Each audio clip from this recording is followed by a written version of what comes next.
afternoon, nagpiprito ako ng tilapia. Ayan, konting luya yan sa loob. Tapos pinirito ko muna yung carrot para mapula-pula ang kulay niya. May asin yan.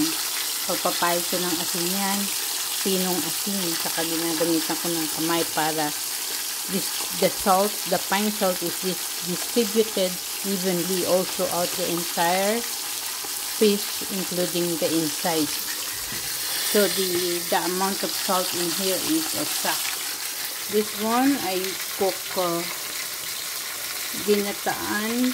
Means ginataan, I use coconut milk, half of coconut milk, and I use my creamy coconut gata ng nyug. Saka may mais with malagkit.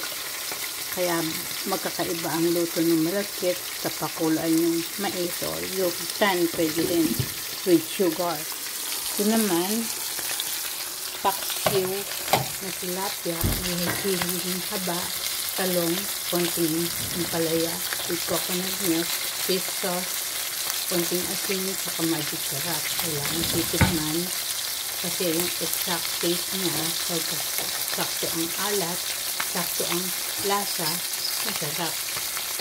Okay? Be sure to subscribe for more videos. Thank you for watching. See you on my next vlog. Bye.